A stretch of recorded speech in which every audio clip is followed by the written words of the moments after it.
नमस्कार दोस्तों, ये हमारा आज S3PP का 5वां वीडियो है और आज हम इसके ओवरव्यू को कंप्लीट कर देंगे और नेक्स्ट वीडियो के अंदर हम साइन इन करके टेंडर को कैसे अपलोड करते हैं वो सीखेंगे।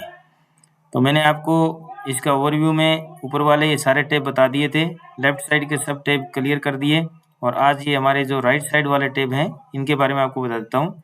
सबसे पहला जो राइट साइड में आता है ई प्रोक्यूर वाला, ये ई प्रोक्यूरमेंट पोर्टल पे जाने के लिए डायरेक्ट लिंक दिया है। फर्स्ट वीडियो में मैंने आपको बताया था कि S3PP और ई प्रोक्यूरमेंट ये दो पोर्टल हैं, तो आप यहाँ से डायरेक्टली ई प्रोक्यूरमेंट पोर्टल पे जा सकते हैं। अबाउट पोर्टल के बारे में दिया है, ये हेल्प के 5 मेन्यू है इसके अंदर। अबाउट पोर्टल में आपको पोर्टल के बारे में अगर कुछ जानकारी चाहिए तो आप इस पर क्लिक करके पढ़ सकते हैं। S3PP का मैनुअल अगर आपको डाउनलोड करना है तो प्रोक्यूरिंग एंटिटी का क्या रोल है इसके अंदर, या एडमिनिस्ट्रेटर या नोडल ऑफिसर का, तो आप यहाँ से हिंदी इंग्लिश दोनों वर्जन में दिया है, आप यहाँ से डाउनलोड करके पढ़ सकते हैं। S3PP फॉर्म्स, यहाँ से रजिस्ट्रेशन वाले फॉर्म्स मिलते हैं। तो S3PP पे हमारे को रजिस्ट्रेशन करवाना हो तो आप यहाँ से प्रोक्यूरिंग एंटिटी वाले फॉर्म को डाउनलोड करके और आप करके रजिस्ट्रेशन करवा सकते हैं।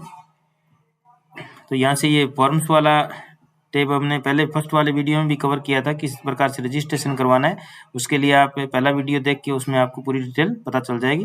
ट्रेनिंग डिटेल्स, ये जो पोर्टल बना था उस टाइम जो उन्होंने ट्रेनिंग दी थी उस टाइम के कुछ PDF डाले हुए हैं जिनको आप ओपन करके उनको पढ़ सकते हैं एक अंडरस्टैंडिंग के लिए, यहाँ से आपको हेल्प हो जाएगी।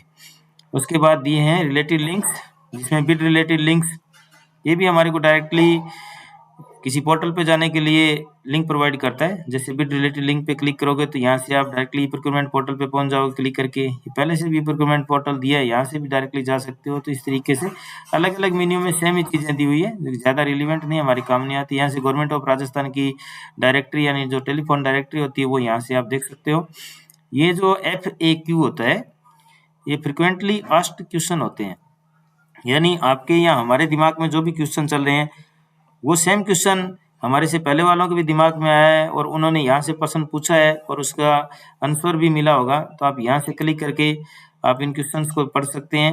अगर आपका भी क्वेश्चन सेम टाइप का है तो आपको यहाँ से हेल्प हो जाएगी, उस क्वेश्चन के आंसर आप यहाँ से आइडेंटिफाई कर सकते हैं। इस प्रकार से ये FAQ का सेक्शन खुल जाएगा, फ्रिक्वेंटली आस्क्ड क्वेश्चन। इसमें आप यहाँ से 100 वगैरह करके आप ज़्यादा से ज़्यादा क्वेश्चन को देखना चाहते हैं देख लो।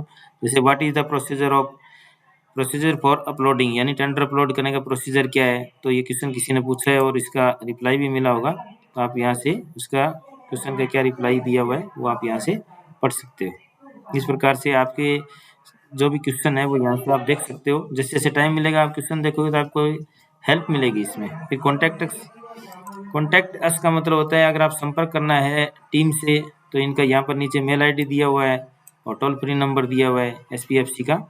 स्टेट प्रोक्योरमेंट फाइनलाइजेशन और सेल होती है, ये वहाँ से आपको कुछ हेल्प मिलती है, आप इनको डायरेक्टली मेल करके भी कोई क्यूरी है वो पूछ सकते हैं।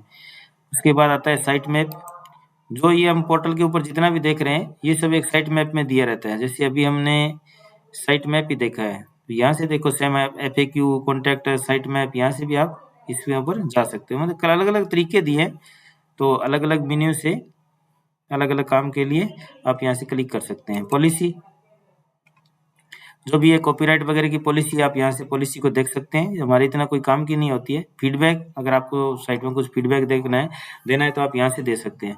ये थोड़ा सा इंपॉर्टेंट रहता है हमारे लिए, बिडर ये रिलेटेड, यानी किसी भी फर्म को ब्लैक लिस्टेड किया है या डिबार्ड किया है तो आप यहाँ से देख सकते हैं। जैसे ईयर में सेलेक्ट कर लेता हूँ 25-26 में अगर कोई फर्म डिबार्ड हुई है तो वो यहाँ से हमारे को मिल जाएगी। यानी कोई फर्म जिसको हमने टेंडर दिया है और वो काम नहीं कर रही है उसको ब्लैक लिस्ट कर देते हैं अलग अलग ऑफिस। तो किस तरीके से इसके अंदर आपको ये दिख रहा है, लिस्ट के अंदर बहुत सारे 77 एंट्रीज है, आप देख सकते हैं इसमें ओपन करके। एक एग्जाम्पल के तौर पर हम देख लेते हैं, किसी वुमेन एम्पावरमेंट वाले को हम देख लेते हैं। वुमेन एम्पावरमेंट जो ऑफिस है उसने किसी फर्म को डिबार किया, डिबार करने वाला डॉक्टर राजेश लोगीवाल ने किया है। और यहाँ पर आप डॉक्यूमेंट पे जाके जैसे क्लिक करोगे तो आपको डॉक्यूमेंट मिल जाएगा, डॉक्यूमेंट आपका डाउनलोड हो जाएगा। ये हमारा देखो वो कार्यालय आदेश निकाला इन्होंने फर्म को डिबार करने के लिए, तो आप यहाँ से आप पढ़ोगे तो आपको पता चल जाएगा ये कोई फर्म थी और उसकी धरोहर राशि जब्त की गई है, जो प्रतिभूति राशि बोलते हैं 45,000। और आरटीपीपी एक्ट 2012 की धारा 46(4) के तहत इस फर्म को डेबार घोषित कर दिया गया है। इसमें ये लिखा है कालावधि 1 वर्ष की कालावधि के लिए विवर्जित यानी डेबार एंड ब्लैक लिस्टेड घोषित किया जाता है। तो इस प्रकार से क्या है, फर्म को ब्लैक लिस्टेड कर सकते हैं, वो हम यहाँ से देख सकते हैं ब्लैक लिस्टेड फर्मों का। उसके बाद नेक्स्ट आता है